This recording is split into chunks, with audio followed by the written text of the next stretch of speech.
আমি এখানে 1 KG chicken নিয়েছি। আমি এগুলো ম্যারিনেট করব। ম্যারিনেট করতে কি কি লাগে আপনাদের দেখাচ্ছি। এখানে ম্যারিনেট করতে লাগবে দই, রসুন। আমি রসুন এখানে পেস্ট করে রেখেছি। এখানে পুরো একটা রসুনই আছে।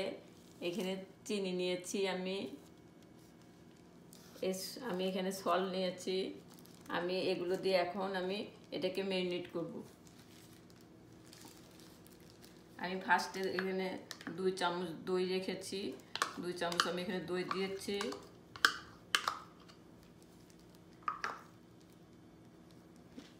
আমি এখানে রসুন যে পেস্ট করে রেখেছিলাম সেটাও এখানে ইউজ করছি।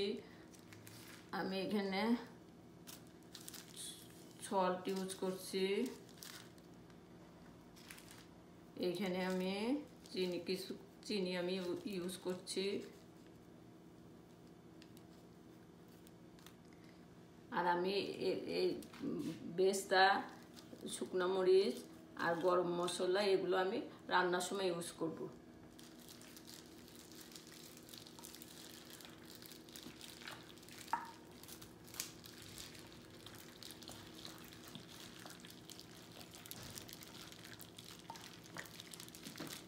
আমি এটা ম্যারিনেট করে আমি এটাকে ফ্রিজে 1 ঘন্টা আমি এটা রেখে দিব।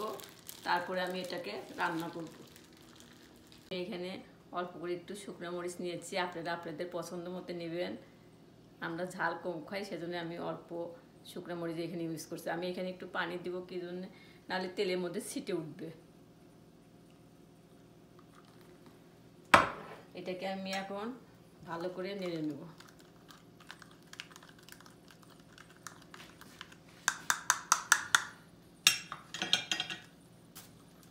আমি এখন এই তেলের মধ্যে আমি চিনিটা ছেড়ে দিচ্ছি, ক্যারামেল তৈরি করব।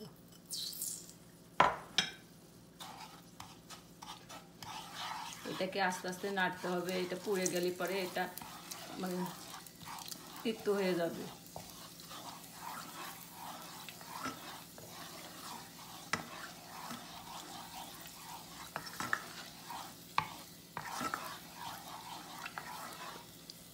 এই ক্যারামেলটা তৈরি করার কারণ মাংসটার কালারটা অনেক সুন্দর আসবে বা অনেক টেস্টি হবে। তো আজকে আমার রান্নাটা কেমন হয়েছে? দেখে তো খুবই সুন্দর মনে হচ্ছে। আমার মনে হয় অনেক টেস্ট হবে। এখানে তো অনেক অল্প মশলা ইউজ করা হয়েছে। এটা মনে হয় অনেক হেলদি খাবার। হ্যাঁ, আসলেও তো তাই। মশলাও কম, তেলও কম ব্যবহার করেছো এবং দেখতে অনেক সুন্দর লাগতেছে। তো এই রেসিপিটা আপনারা যারা দেখলেন তারা নিজেরাও তৈরি করে খেতে পারেন। আশা করি আপনাদের কাছেও খুব ভালো লাগবে।